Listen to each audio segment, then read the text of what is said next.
Hi, I'm Chris Bowler, and I'm here to welcome you to the Sea Dog family of great beer and great pubs. The Sea Dog Brewing Company focuses on handcrafted English-style ales. In a few minutes, we'll visit with trade brewer Bruce Elam. But first, let's start with the history of Sea Dog. The Sea Dog Brewing Company started as a brew pub in 1993 in beautiful Camden, Maine. Our mascot, no longer with us, is a Great Pyrenees named Barney. Master brewer Alan Pugsley, who is recognized as one of the most influential brewers in North America, developed all the recipes for the Sea Dog pub. Alan, whose career began in England, worked under the tutelage of a renowned brewer, Peter Austin, at the world-famous Ringwood Brewery in England. He moved to the U.S. in 1986 and participated in the installation of over 65 breweries worldwide, including Africa, China, and the Soviet Union. He was dubbed the Johnny Appleseed of Brewing for the role he's played in the recovery of craft brewing in America. In 2002, Shipyard Brewing Company purchased Sea Dog and has expanded the pub locations to Bangor, Topsom, and South Portland, Maine. And Sea Dog bottled beer is now found in almost 40 states across the U.S. In partnership with a team of restaurant owners in Massachusetts, the Sea Dog pubs have expanded to Woburn, Hull, and Nantucket, Massachusetts.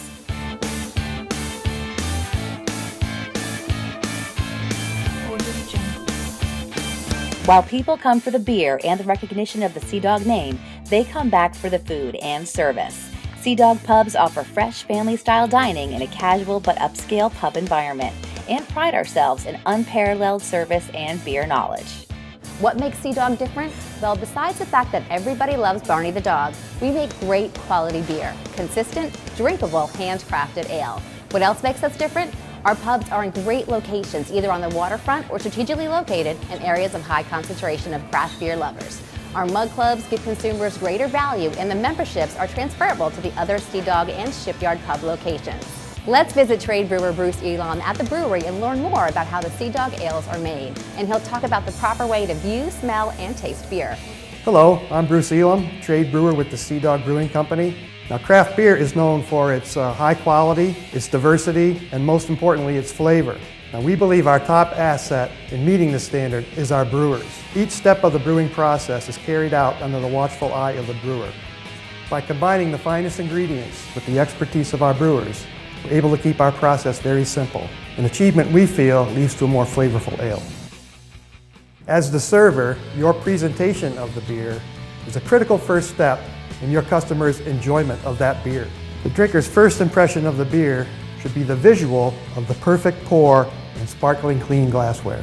Clearly seeing the color and clarity of the beer sets the stage for that very important first sip.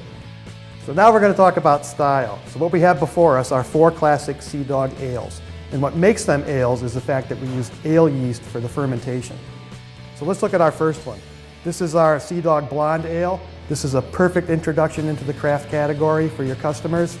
It's a little bit fruity, it has a very subtle hop flavor, it's crisp and clean, very easy to drink. Again, a great introduction to a craft drinker. Next we have the Sea Dog Blueberry Ale. This is actually the flagship beer of Sea Dog, the most popular seller. And this is actually a wheat-based ale. You can see the nice golden color. And it embodies the enjoyment of the fruit. You're going to get a little tartness and a little great blueberry aroma in this beer. Great refreshing beer. Our next beer is our Sea Dog IPA, an India Pale Ale. Now, India Pale Ales are all about accentuating the hop character of the beer. So you want to make sure to take in those great hop aromas that can be floral, citrusy, piney, earthy, and spicy. And then you also want to enjoy the bitterness of that beer. So again, if you have a hop person out there enjoying a nice hoppy beer, this is an excellent choice for them. And lastly, we have our Sea Dog Hazelnut Porter. Now this beer, a porter, as you can see, is rich and dark. It's all about the malt. And we're using some nice heavily roasted grains in the recipe for this beer. You're going to get those nice chocolate undertones. Works really well with that hazelnut flavor that's in there. You might want to ask someone if they drink coffee, because they might like those same heavily roasted flavors in their beer that they enjoy in their coffee. We hope you've gained some insight into the Sea Dog line of ales, and in turn, will pass that knowledge on to your customers. We greatly appreciate and rely upon your efforts to present our ales in the best possible light. Welcome aboard the Sea Dog.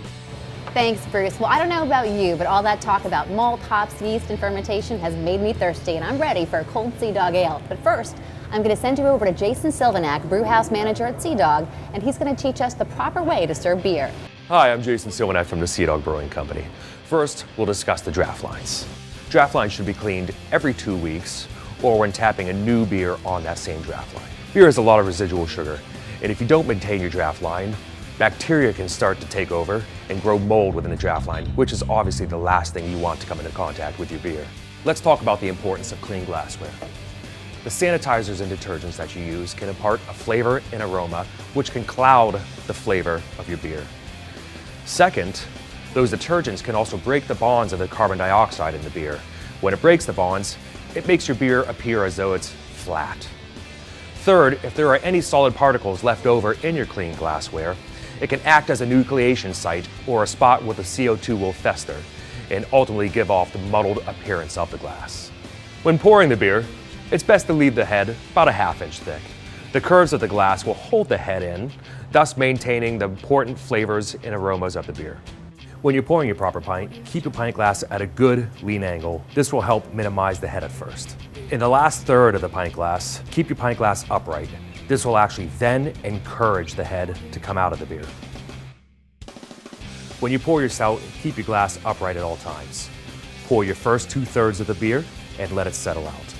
Then pour your last third and immediately serve it to the customer so the customer can see the presentation of the nitrogen rising up to form the thick, creamy head. So we've touched upon the importance of the cleanliness of your lines, your glassware, the proper pour, and the styles of the beer. This should give you an understanding of the importance of your presentation and how to get your beer from tap to table. Thanks for watching, and congratulations on joining our team. For more information, you can always go to seadogbeer.com. I look forward to seeing you at the pubs. Cheers!